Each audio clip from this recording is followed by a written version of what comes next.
Olá, pessoal. Deixa eu ver se eu consigo acessar.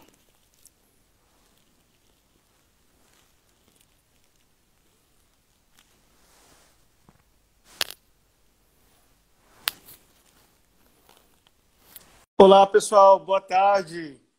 A gente daqui a pouco tá começando a live oficialmente e eu tô aqui chamando a Ângela. Olá! Estamos aqui já preparando os equipamentos, testando. E enquanto dá a hora, a gente está aí, vai se falando, já vai cumprimentando vocês aí no Brasil, com a turma que está aqui também na Espanha. Quem tiver aí assistindo a gente, já convidei a Ângela. Vamos ver se ela consegue juntar aí. Olá, Marina. Olá, Daiane. Olá, Rafa. A Ângela já está entrando aí. Vamos lá, vamos ver se... Bora, Ângela! Bora aí, bora aí começar essa... Oh, por que tá dizendo que você não está conseguindo juntar? Deixa eu ver se eu mando de novo o convite de novo. Tá dando erro. Por isso que a gente está começando mais cedo para poder testar aqui. Agora sim, agora eu tô vendo uma Mamãe Noel aí, né? Tá me E aí, ouvindo? dona Ângela? Sim, agora eu tô te ouvindo. E você tá me ouvindo? Tô ouvindo. Opa, Tá, eu tá também baixo o volume coloquei ou o tá alto? fonezinho. Tá bem, eu tô ouvindo. Pessoal, vocês estão ouvindo? Confirmam. Por favor, confirmem se vocês estão ouvindo a gente, se vocês estão ouvindo nós dois. E aí, muito legal a gente voltar nossos papos. Deixa eu arrumar. Pensa na animação. Já virou jacaré? Já tá pronto para virar jacaré? Ah, cara, sua própria cuca aqui. Eu coloquei agora há pouco que eu não queria virar jacaré, não. Eu queria logo virar o Leviatã. Vamos nessa, né? Ou um Godzilla, já pensou? A gente virar um Godzilla, um negócio assim meio... Mas o Leviatã é bom, porque é bíblico, né? É um personagem bíblico. A gente fica. É, a turma traduziu como se fosse jacaré, né? Os presbiterianos colocaram como se ele fosse um jacaré. Não sei porquê, mas tudo bem. Jacaré, meu Deus do céu. É, tem a... É, essa necessidade de ter imagem traduzida, né? Literalmente. Aham.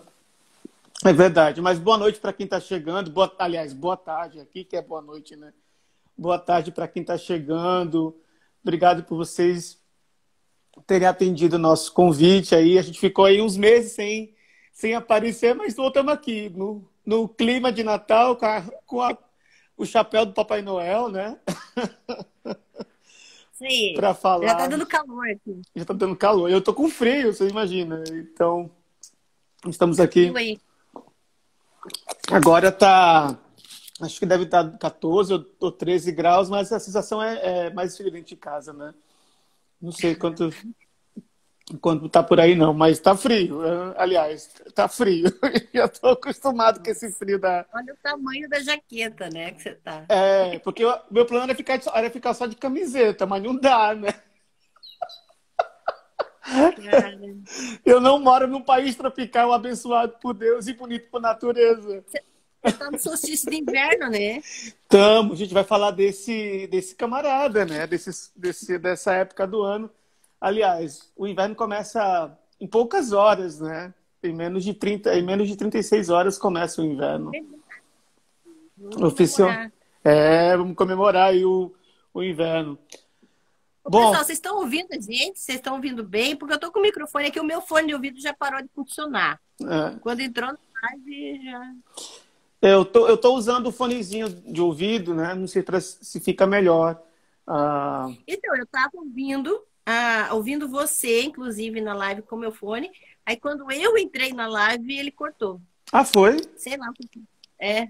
Que Ah, estranho. amigo, essas tecnologias aqui, minhas coisas baratas. Mas eu não sei se meu microfone tá funcionando. Tudo veio da China. Então, pessoas, vocês que estão vendo a gente aí, obrigado por estarem seguindo a gente. Nós temos atualmente 7 pessoas agora, ainda. Nosso recorde. Nosso Até o momento. Isso é ótimo para nossa autoestima, mas também a gente tá antes da hora, né? A gente entrou antes para poder testar o equipamento, para ver se funcionava, para não ficar atrasando muito, porque a gente é filho de Deus e a gente também quer ver a live do Caetano mais tarde, né? Cara, e vocês não acreditam que eu vou acordar às 3h30 da manhã, porque eu vou com um amigo para fazer uma peregrinação para o mosteiro amanhã. Ah, é? Ai, que legal! Espetáculo! Até eu tava falando com ele agora, que ele falou, cuidado, né, que você vai beber, porque amanhã a gente tem que estar cedo, né, na estrada. Amanhã é dia santo, né? Não sabe de nada, você. Pessoas, a gente vai falar sobre a origem do Natal. E se vocês tiverem algum tipo de pergunta, algum tipo de questionamento, vai segurando essas perguntas para o final. A gente vai tentar. A gente tem muito assunto para falar. A gente fez aqui uma espécie de colinha, né? Pra gente. A colinha que eu copiei do Wellington. A gente tem aqui as colinhas, né? Pra gente não se perder nos assuntos. E aí é importante, assim, vocês guardarem essas perguntas para o momento que a gente... Opa, não sei por que minha tela ficou escura. Não é para ficar escura, não, minha tela. A gente vai deixar essas perguntas para o final, para vocês fazerem essas perguntas. Se a gente não souber, que é bem provável que a gente não saiba, a gente vai indicar quem sabe, ou vai mostrar para vocês algum tipo de caminho das pedras, onde vocês podem descobrir um pouco mais, né? É importante a gente fazer isso. E falta 1 minuto para as 5 da tarde, são 4h59. Acho que a gente já pode, então, preparar esse nosso começo mesmo. Vamos começar oficialmente, #RealOficial. Nosso último bate-papo. Não sei por que minha tela está ficando escura, não sei o que está acontecendo. Você tem... A sua tela, meu? A minha tela, o meu, é como se fechasse. Eu não sei se eu tenho que fazer alguma configuração para o Instagram. Aqui não mudou nada para mim. Para o Instagram não fechar. Não sei o que acontece. Mas tudo bem. Então, boa noite, pessoal, mais uma vez. Eu sou o Wellington, né, para aqueles que não me conhecem. Eu moro em Valência, na Espanha, mas já estou aí há alguns anos no estudo das religiões. Dediquei boa parte da minha vida à pesquisa e à obra, ao trabalho missionário, né, ao trabalho evangelizador, da vertente protestante do cristianismo. Mas dos últimos anos para cá eu tenho dedicado ao estudo da religião como ciência, como um fenômeno social. Gosto muito da área de linguística, narrativas, histórias e como isso se aplica na história da humanidade e esses processos de adaptações nas culturas e crenças, né, como parte da cultura, ou das culturas, vamos dizer assim, no mundo. Então, eu me identifico como um curioso da religião. Não sou do mundo da academia ainda como a Ângela. Minha área hoje é totalmente outra. Eu sou professor de inglês de trabalho, mas um curioso das religiões comparadas, da teoria da história das religiões, e do desenvolvimento da crença, especialmente as crenças monoteístas, me chamam bastante atenção, de religiões antigas. E vou deixar a Ângela se apresentar, senão só eu vou falar, né? Bom, para quem não me conhece, meu nome é Ângela Natel. A gente se conhece faz um tempinho já, né, Wellington? Já, vai fazer 5 anos já. 5, isso, nossa.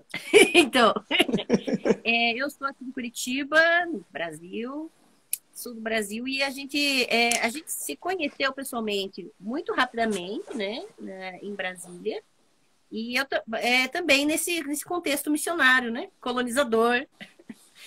Aquilo que a gente combate hoje, a gente era, né? É verdade. Não é para nossa alegria, não é? Não, não, arrependimento da nossa vida, né? É. Mas assim, é aquela coisa, a gente não combate as coisas ou não fala, não critica realidades desconhecidas para nós, né? Eu, como o Wellington falou, continuo no ambiente acadêmico, né? Nós dois somos professores e nessa linha que a gente quer conversar aqui, como professores, como amigos, e principalmente nessa questão de conhecimento, né? De pesquisa, algo embasado com pesquisa. A gente não está aqui, por exemplo, para dizer o que as pessoas podem ou não podem fazer. A nossa conversa não é nada a respeito de, por exemplo, dizer o que está certo e o que está errado, né? Nós não vamos entrar em questões de fé pessoal. Fé pessoal faz parte, é um direito humano, né? Faz parte da realidade humana. E ninguém está aqui para dizer o que você pode crer ou o que você não pode crer. Isso é. E da mesma maneira, nós não estamos aqui para falar da nossa fé pessoal. Né? Que é aquela coisa, a gente viveu a vida inteira querendo enfiar a nossa fé pessoal goela abaixo das pessoas Uhum. e querendo convencê-las, né? Esse não é o objetivo aqui, né? O objetivo não é falar o que eu creio, o que o Wellington crê, o que a gente quer que as pessoas creiam, não é essa a questão. A gente quer falar de história, a diferença da história e da teologia, questões importantes na construção do que é o Natal, né? Uhum. Da onde vem as datas, as questões históricas. Muita gente no ambiente da cristão, né? Nos crentes, o pessoal tá meio saco cheio que todo ano chega aquela coisa de isso tá errado, isso é paganismo, é não sei o quê, é um monte de ismo. E assim, não é esse o objetivo, né? Não sei. A coisa é muito mais na questão da pesquisa, do que se trata mesmo. E é muito, para nós, eu acho que isso que é o legal, né, Wellington? Para nós, assim, é um campo gostoso de conhecer. Uhum. É conhecer a história das religiões, os simbolismos, as ressignificações da história e como as coisas são traduzidas de uma cultura para outra. Isso é incrível. E é claro que cada um vai aplicar isso ou ver as implicações disso de uma forma distinta, né? Uhum. Mas isso daí já não é com a gente, sei lá. É verdade. É importante a gente fazer esse disclaimer, né? Que a nossa intenção em nenhum momento é ser dogmático, doutrinário, ou trabalhar aqui em termos do que o seu pastor, ou a sua igreja local, ou a sua paróquia, ou a tradição familiar, ou tradição de crença. A gente não quer entrar nesse embate, não é nossa intenção.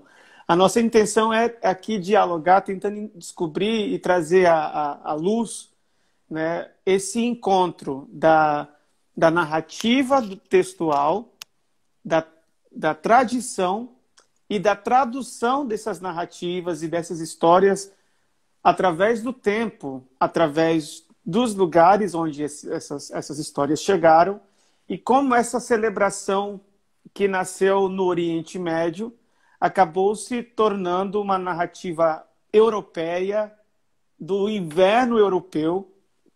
E quando chega aí no Brasil, a gente tem até neve artificial, Papai Noel e renas num país extremamente tropical.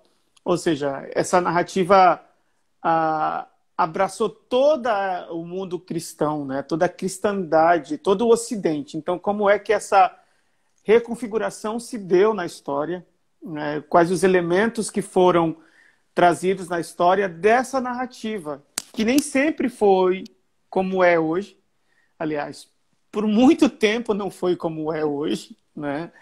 E o upgrade que essa história tomou, especialmente com o advento da indústria, da mídia, o personagem Papai Noel, né? A gente Que a gente às vezes pensa assim, mas onde é que isso tudo começou? Onde é que essa história se deu? Então é importante a gente saber que ah, a gente vai falar de um personagem, né? A história do Natal não tem a ver somente com a árvore de Natal, não tem a ver somente com Papai Noel, mas a história do Natal, teologicamente falando, a gente vai falar desse encontro da teologia com a história, né?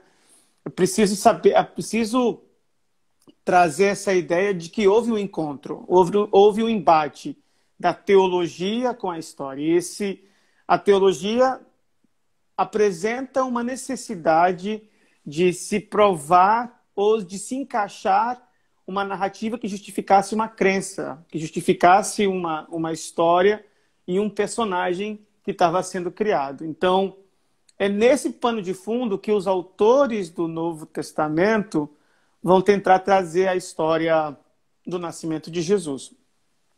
Uma tentativa de justificação das histórias orais que eram contadas e a motivação que inspirou, né? Vou usar a palavra inspirar no sentido mais puro dela mesma, né? Um fato que te move a alguma coisa. Isso é inspiração, né? Então, o que empurrou, o que motivou, né? Vamos usar uma palavra menos carregada, né? Então, quais foram os fatos que motivaram os autores do Novo Testamento a escreverem essa história? E tão interessante que o nascimento de Jesus só está contido em 2 evangelhos. Só está contido em Mateus e Lucas. Nessa ordem, nessa cronologia, inclusive.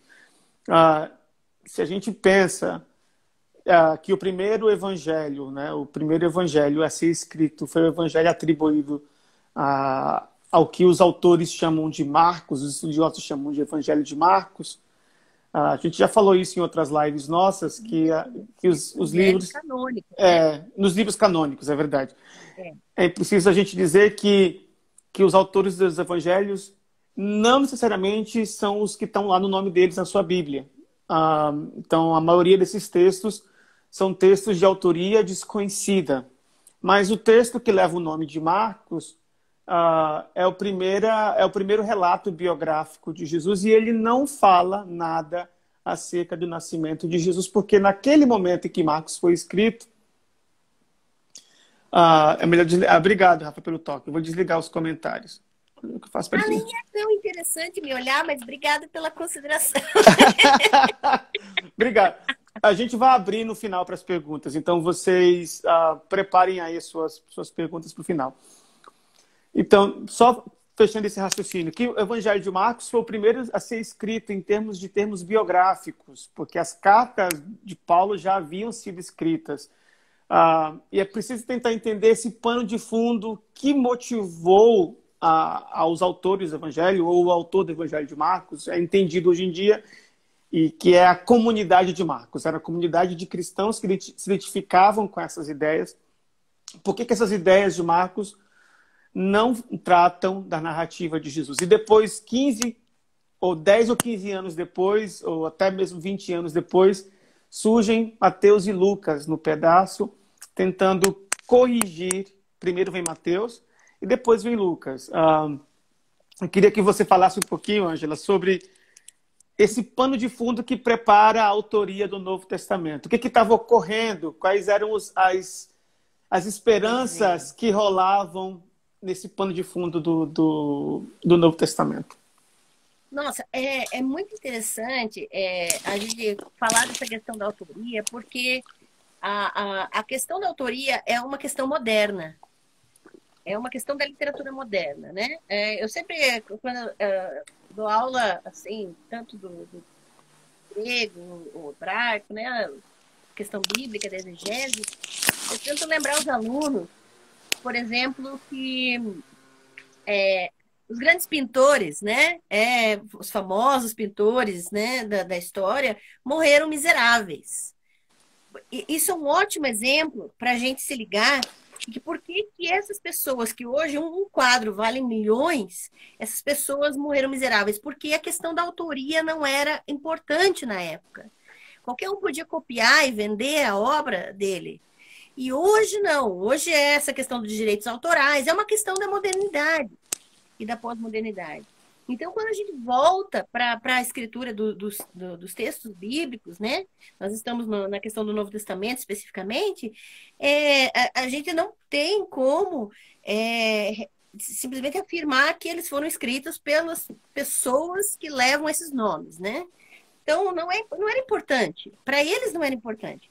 Então, se não era uma questão na época, também não, a gente não pode simplesmente querer discutir e querer vasculhar e cavucar quem que escreveu, porque não se sabe realmente, né? Então, é uma questão importante que a gente coloque, que a gente não tem como interpretar uma época segundo os nossos óculos, né?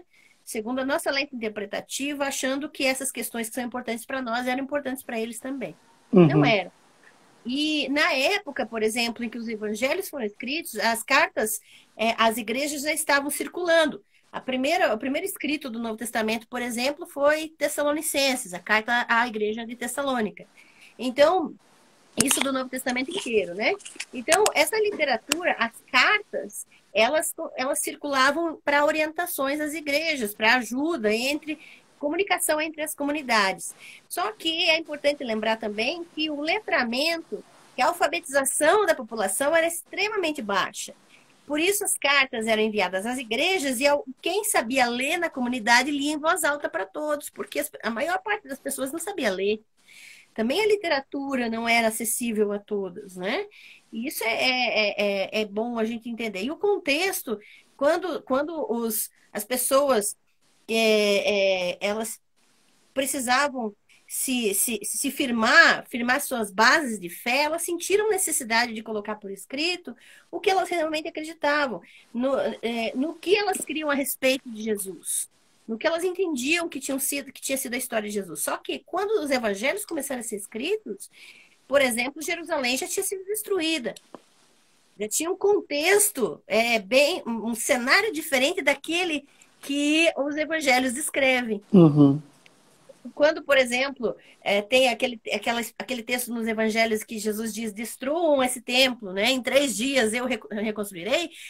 Quando isso foi escrito, o templo de Jerusalém já tinha sido destruído. Uhum. Né? Palavras que Jesus falava contra o templo, né? Que foram usadas contra ele. Então, tudo isso é construído uma imagem, uma narrativa a respeito de Jesus que justifique a época, que justifique o que aconteceu. Né? Então, aí você vê uma construção teológica já sendo elaborada para justificar a história, para dialogar com a realidade histórica, né? E essas comunidades de fé começaram, então, a colocar as suas crenças e a sua construção a respeito de Jesus nesses evangelhos. Então, a comunidade de Marcos, né? A gente chama comunidade de João, comunidade lucana, né? Que seja, comunidade joanina, que são as comunidades que elaboraram essas narrativas e que eles utilizaram o nome de alguém, de uma figura, só para chamar o nome, para designar a carta ou a biografia, né? Então, essas construções, essas fontes, né? Dependendo da comunidade, algumas comunidades elas eram muito mais abertas à religiosidade, à mística, né? Aquilo que a gente chama de mística, talvez não seja tão compreensível, né? Para os mesmos grupos. Misticismo para os protestantes é muito parecido com esoterismo, né? O sentido de esoterismo. Mas mística, por exemplo, no contexto católico, tem a ver com devoção, tem a ver com espiritualidade, com essa experiência espiritual, né? Exato. Uhum. Então, essa mística, essa experiência, essa espiritualidade do deserto, das comunidades essênias, dos grupos que haviam na região, elas influenciavam ou não determinadas narrativas e construções a respeito de Jesus, né? Ou, por exemplo, comunidades que tinham um pano de fundo muito mais ligado ao Antigo Testamento, ao judaísmo, né? E que vai trazer, por exemplo, no contexto de Mateus, relacionar Jesus às profecias e símbolos e figuras do Antigo Testamento. É Não sei importante, se era mais ou menos essa é importante época. saber disso, que o caldeirão que estava fervendo antes de Jesus nascer, no período histórico, a gente tem que fazer essa viagem para não ficar solto, né, as pontas soltas. E, inclusive, os relatos dos textos dos evangelhos são relatos que têm um tipo de anacronismo, como você disse. Mas é importante a gente saber que quando Jesus nasce, aquilo ali é um caldeirão fervendo. A região da Judéia é um caldeirão fervendo religiosamente, ideologicamente, politicamente, economicamente. Aquilo era uma situação de terra devastada, de terra desolada.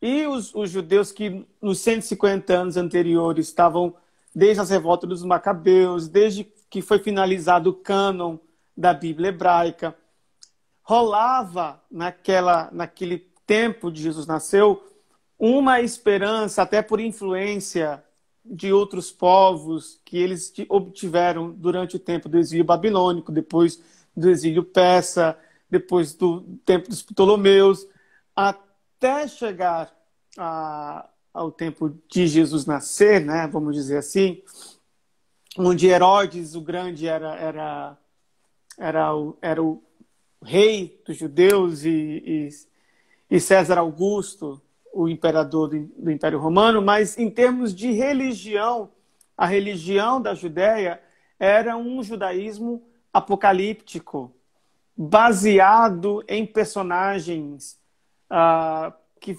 seriam um tipo de super-herói que os resgatariam da opressão estrangeira, dos tantos anos de exílio, dos tantos anos de taxas e impostos que eles pagavam ao império e traz império que vinha e os dominava e os subjugava.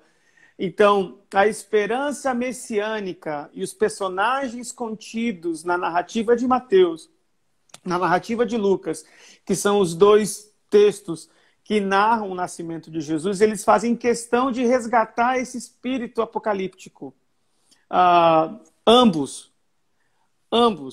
O que ocorre é que em Mateus é um texto mais apocalíptico, messiânico e judaico em sua estrutura, em suas narrativas, em seus personagens chaves. E Lucas, ou o Evangelho de Lucas, dessa comunidade de Lucas, é o texto mais bem elaborado de todo o Novo Testamento. Lucas, isso aí é um ponto pacífico em quem estuda a análise textual do Novo Testamento, sabe que Lucas é o grande escritor do Novo Testamento. Não é Paulo. O grande escritor do Novo Testamento é Lucas. É o cara que domina a síntese narrativa e tenta fazer uma adaptação dos personagens mitológicos, teológicos do Israel para o mundo ideológico de Paulo. Lucas é fã do apóstolo Paulo. Lucas é fã da teologia do apóstolo Paulo, uma teologia universal, né? Quando estou falando universal, estou falando do mundo gentílico, do mundo gentio, não somente o mundo dos judeus. Diferente da narrativa de Mateus. Mateus está voltado para dentro da comunidade judaica. Provavelmente Mateus foi escrito para os crentes de Alexandria, de fala aramaica, grega, não se sabe exatamente. E Lucas foi um texto escrito totalmente em grego. E aí observa-se, inclusive, na narrativa de Mateus, que é um texto masculino, com muita intenção patriarcal. Quando ele fala das mulheres na genealogia, que coloca 4 personagens femininas, uma dessas personagens ele nem menciona o nome, por puro machismo, é preciso dizer isso, ele não menciona o nome da Batseba, ele chama ela de esposa de Urias. Ele não chama pelo nome, né, no texto, porque o que ela fez foi extremamente grave para o que ele considerava, para ela ser parte da herança genética do Salvador. Enquanto Lucas é o evangelho mais feminino dos 4. Aliás, é um dos textos que a fonte de Lucas é conhecida como fonte Q, uma fonte desconhecida, ou a fonte M. Mas as fontes de Lucas, para quem estuda essa parte de fontes do Novo Testamento, vai perceber que é uma fonte mais feminina. O anjo fala primeiro a Maria, o encontro de Maria e Isabel, todo o protagonismo das mulheres no Evangelho de Lucas como um todo faz muito, tem muito a ver com que Lucas, com essa abrangência mais universal do que Lucas estava querendo colocar. E a forma como Lucas narra a história da natividade ou a história do nascimento de Jesus é totalmente diferente da de Mateus. Inclusive com várias contradições entre eles. É importante a gente saber disso. O que você acha dessas contradições? Por que elas poderiam ter surgido, Ângela? Me dá um pouco da sua opinião sobre isso. Não, o contexto é tudo, né? Uhum. O contexto é tudo. Até a questão de, por exemplo, as influências dos textos, né? Do Antigo Testamento, quando você tem adaptações de Mateus, por exemplo, colocando os magos, colocando figuras que Lucas não dá tanta importância, né? Vê uma narrativa em Mateus muito mais quadradinha, muito mais elaborada textualmente, com paralelismo, com características da estilística hebraica, da narrativa hebraica, e isso é claramente destinado para leitores judeus, para leitores que estavam acostumados com a oralidade da Torá, com a oralidade dos textos rabínicos. E, por exemplo, você tem a presença dos magos. Eu já ouvi gente justificando, não, olha lá, os magos são estrangeiros, então Mateus não está tão voltado para os judeus. Claro que está. Ele está, inclusive, usando figuras lá do terceiro Isaías, lá da parte dos trechos finais de Isaías, de 55 a 66. Que são trechos pós-exílicos que são de esperança apocalíptica, de figuras de que os povos virão a Sião, de que os povos virão a Jerusalém, virão para buscar nos judeus a salvação. Então, até a presença dos magos em Mateus, ela corrobora, ela tenta respaldar uma esperança judaica, uma elaboração judaica. Então, tudo vai ser muito bem encaixadinho, e até a presença de supostas figuras marginais, elas acabam sendo usadas para justificar essa narrativa. Em Lucas, você vê uma literatura muito mais voltada para os grupos marginais, não só mulheres, mas enfermos, pessoas, moradores de rua, pessoas ali pedintes, né? Sempre os doentes.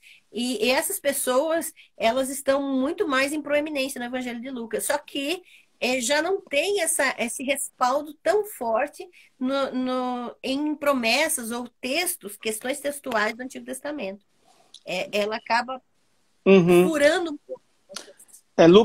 Lucas é como se fosse o repórter, né? Ele quer fazer uma boa reportagem, né? Então ele vai preocupar com o estilo narrativo, enquanto que o Evangelho de Mateus ele vai ter a ideia desses paralelismos, sempre apontando Jesus como o Messias de Israel para Israel. Então a preocupação é fazer Jesus mais parecido a Moisés, a preocupação de Mateus. E enquanto que a preocupação de Lucas é fazer um Jesus mais aberto, é fazer um Jesus menos judeu, um Jesus mais universal, né? mais amigo dos excluídos mesmo. Então, é diferente. A gente encontra os paralelismos até com fatos bem anacrônicos, que a gente pensa assim, no Evangelho de Mateus, conta-se sobre o genocídio promovido por Herodes. Mas o genocídio não podia ter sido promovido por Herodes, porque quando Jesus nasceu, ele já estava morto.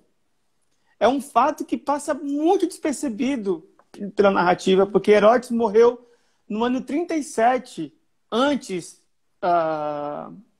de Cristo nascer, né? É bem interessante. Então, como é que ele pôde ter ter proposto a morte dos inocentes, como esse fato ficou conhecido, né? É até um feriado no mundo católico, né? O Dia dos Inocentes. Como é que ele pôde ter promovido essa matança se ele não estava vivo? E qual era essa ameaça que um bebê tinha em relação a... Então, a ideia estilística de Mateus é reforçar Jesus com paralelos do Antigo Testamento de verdade. Então, Herodes seria faraó, mas isso é um tipo de preconceito à raça de Herodes, que era uma raça híbrida. Ele era um fantoche para os romanos, então a revolta dos autores ou do autor do Evangelho em querer criticar esse personagem que era mau, que era perverso, que mandou comparando a Faraó. Comparando a Faraó. Então, ele mandou matar a mulher, mandou matar três filhos, e quando ele estava doente para morrer, ele mandou matar 6.000 judeus, o Herodes. Porque ele queria que todo mundo ficasse triste quando ele morresse. Então, ele mandou matar 6.000 judeus quando ele estava morrendo. Ele não mandou matar criança, ele mandou matar gente adulta mesmo. Porque ele queria um clima de comoção quando ele morresse. Porque ele não queria que os judeus celebrassem quando ele morresse, né? Porque ele administrava as propinas que eram mandadas também para o prefeito ou governador representante de Roma. Enquanto que em Lucas, não. Lucas, ele está ouvindo as narrativas e tentando dizer qual o papel das mulheres nisso. Como esses personagens marginais, e aí ele vai usar um personagem muito interessante desse momento apocalíptico, que é o anjo Gabriel. O anjo Gabriel é um personagem apocalíptico que no Antigo Testamento aparece, mas ele não é assim tão... a gente vê ele na segunda parte final de Daniel, né? Que já é um texto não tão velho assim, não é um texto babilônico. Essa segunda parte de Daniel provavelmente foi escrito já quase no período macabeu, não sei. Mas o Gabriel é esse personagem mítico, o arcanjo Gabriel, ou o anjo Gabriel, é um personagem que vai simbolizar essa presença messiânica, apocalíptica, de resgate do reino do Filho do Homem, que era um personagem tratado no livro de Enoque, que era o best-seller que rolava naquele período. Então, o best-seller... pode falar. Game of Thrones, né? É tipo Game of Thrones. O livro de Enoque era o que rodava no campo letrado, no povo que sabia ler. As histórias que se contavam ao redor da fogueira. Eram essa esperança de que o Messias viria, e o grande emissário e o grande anjo que vinha trazer as forças do bem para lutar contra as forças do mal. Inclusive, isso é uma representação importada da religião persa, zoroastrismo, esse dualismo entre bem e mal, o mal representado nas forças romanas, nas forças políticas, na força do Estado que extermina os desvalidos. Então, Gabriel é o grande precursor de esperança no Evangelho de Lucas. Então, Gabriel é esse mensageiro que primeiro vai lidar com Zacarias como é o nome com Isabel, né? Vai lidar com Zacarias e com Isabel, numa disputa emblemática com Zacarias, deixando Zacarias mudo, ou até quem diga que ele ficou surdo, não somente mudo, né? Mas ele também ficou surdo, que ele não ouvia. E João, é aquela história do nome de João que vai vir no espírito de Elias. Todos esses personagens míticos e esses personagens ultrapoderosos que tinham uma esperança messiânica precisam estar narrados nessas histórias. Então vem Lucas e fala do nascimento de João Batista, do encontro entre as duas mulheres, entre Isabel e Maria, e a alegria das duas. Ao saberem, a Isabel nota que Maria está grávida, depois a fala do anjo Gabriel a Maria.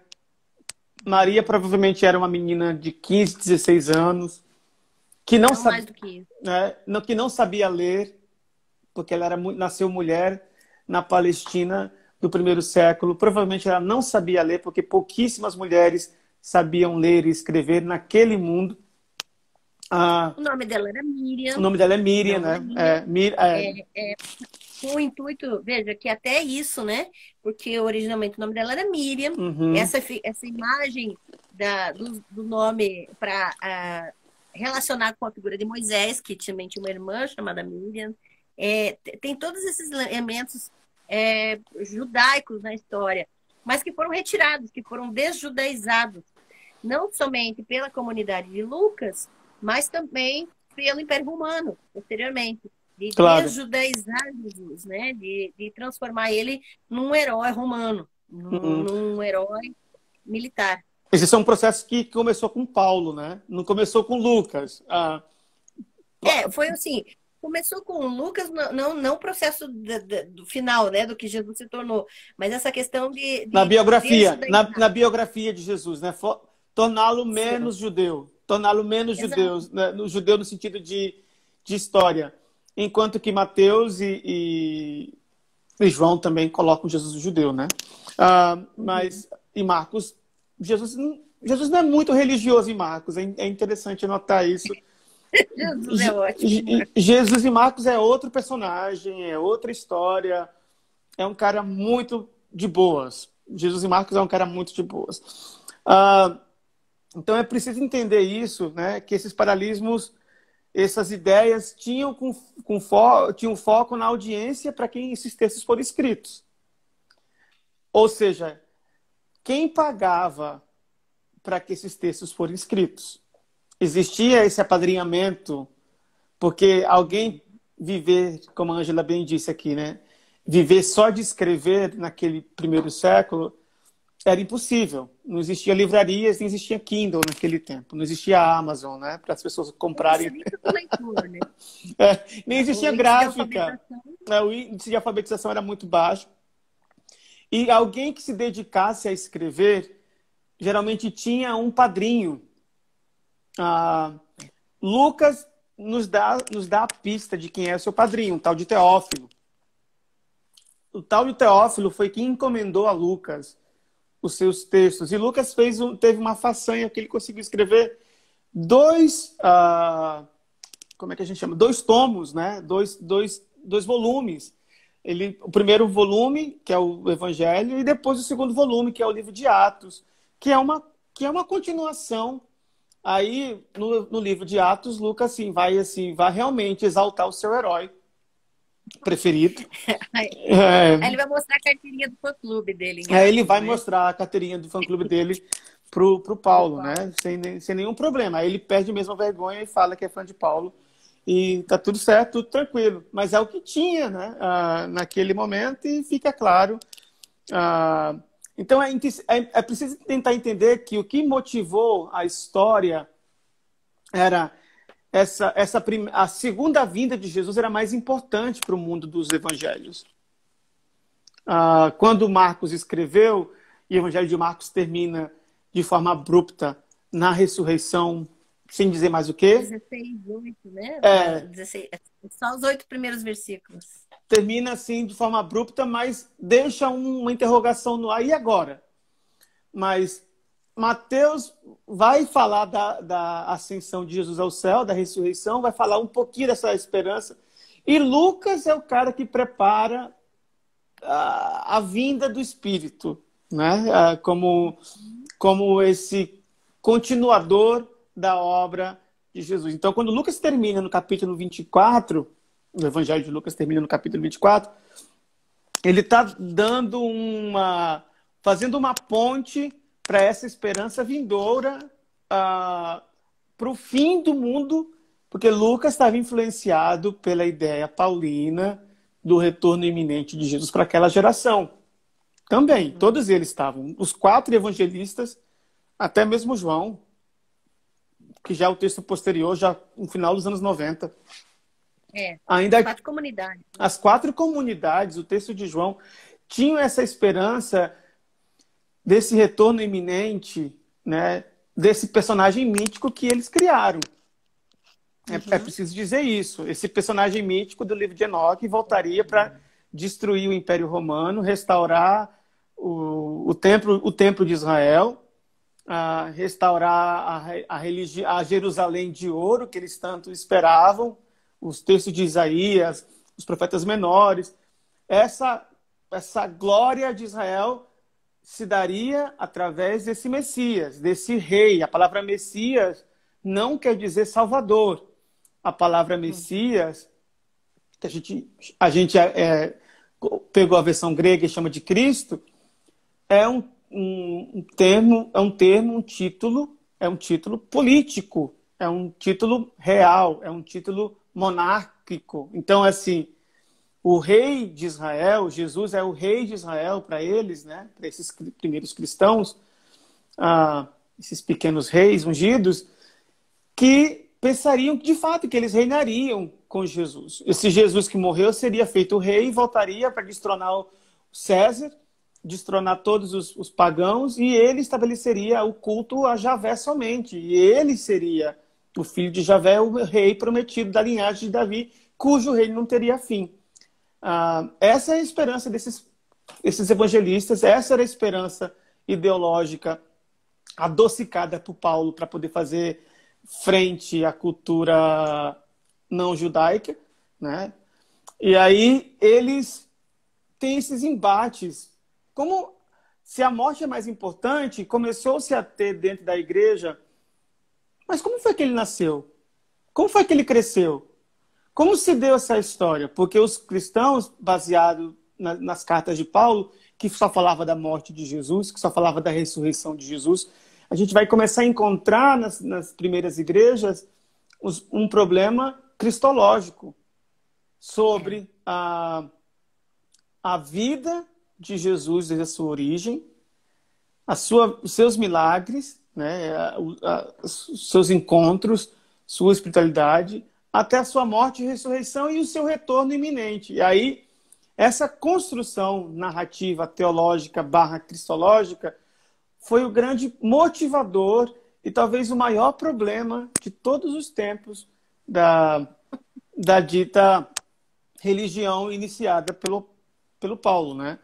O que você comenta sobre isso, Ângela? Me ajuda? Então, não, é muito louco, porque quando você vê essa figura, essa imagem de Messias, para a gente ter uma noção, Ciro da Pérsia, o grande, foi chamado de Messias lá em Isaías 45. Uhum. Então, realmente, quando você vai analisar a esperança messiânica, o que era essa figura de Messias, historicamente falando, ele era um líder político, ele era um líder que eficazmente iria mudar estruturas sociopolíticas, econômicas, para que o povo judeu tivesse sua liberdade e o seu culto novamente centralizado. Aquilo que era o ideal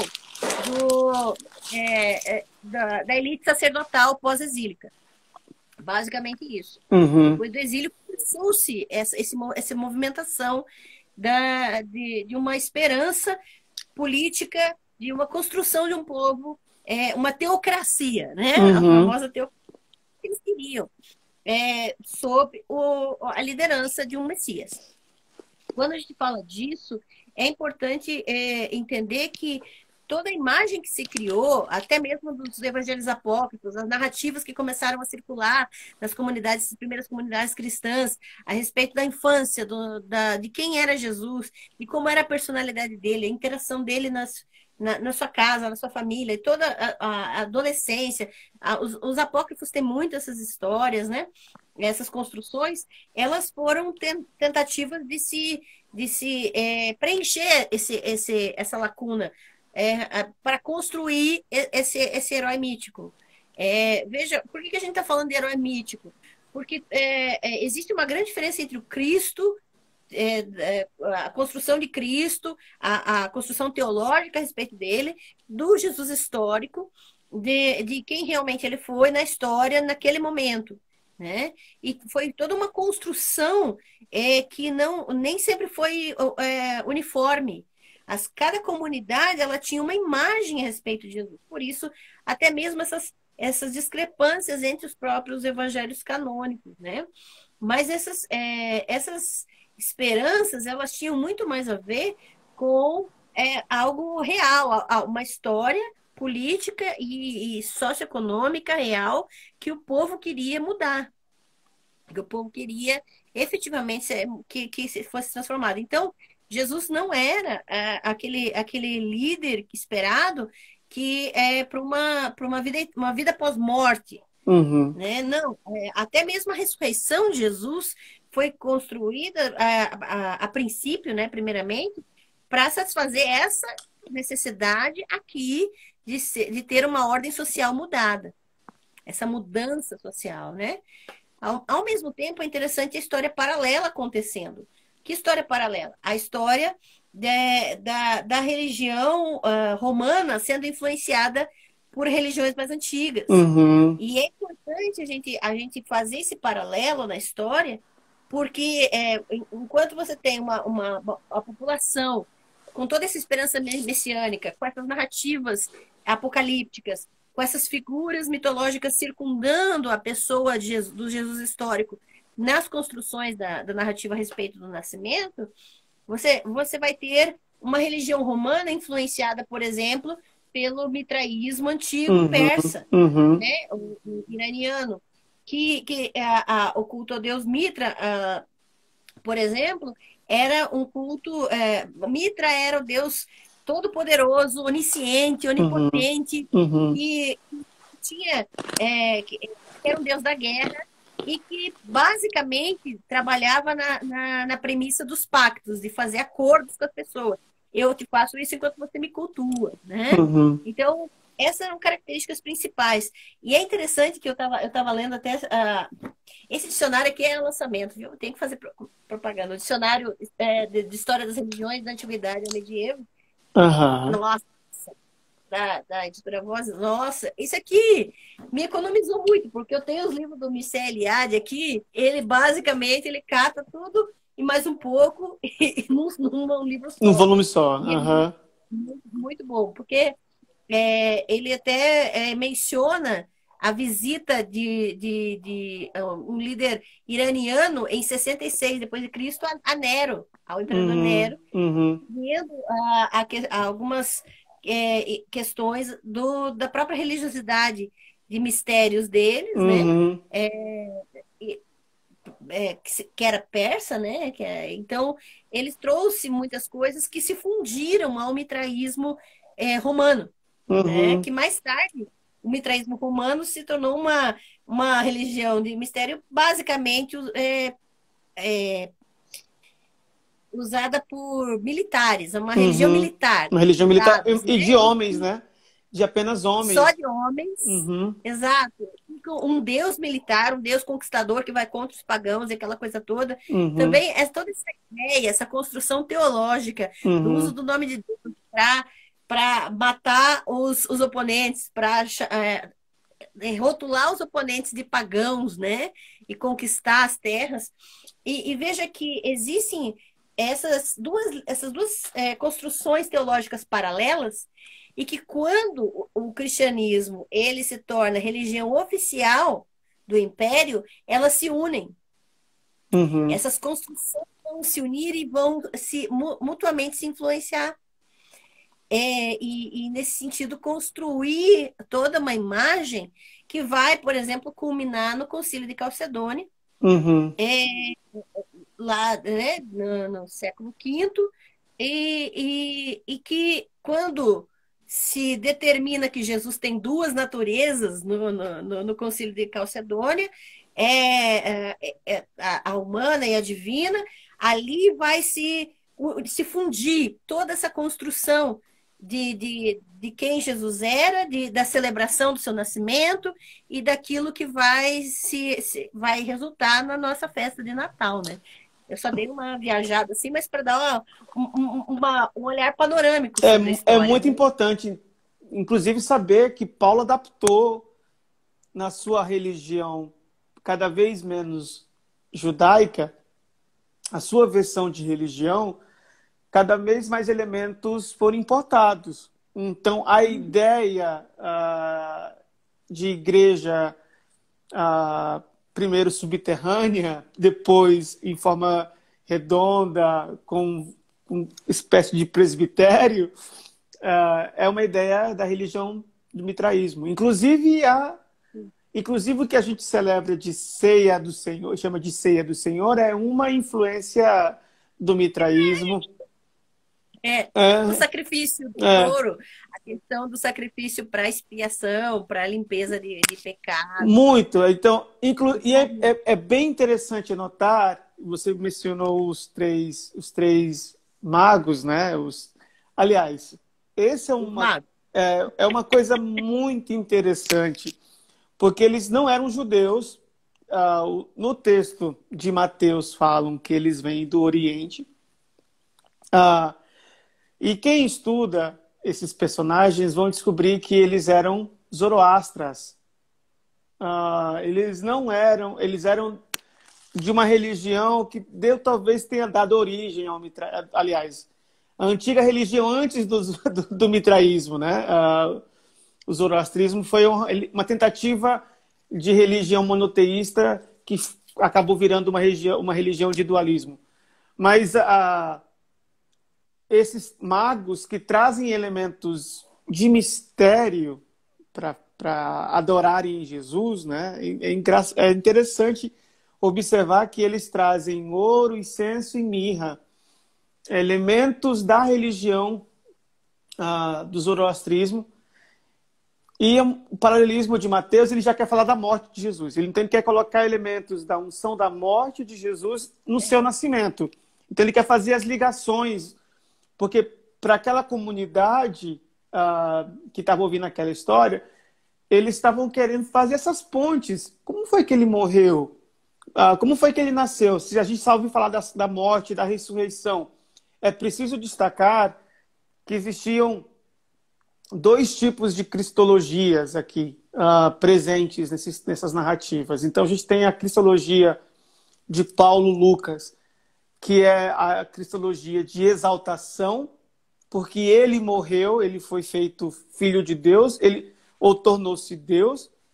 E na cristologia de Mateus e João, mais precisamente, tem essa cristologia de encarnação. Então a gente tem esse duelo, essas naturezas que depois foram trabalhadas nesses concílios mais posteriores.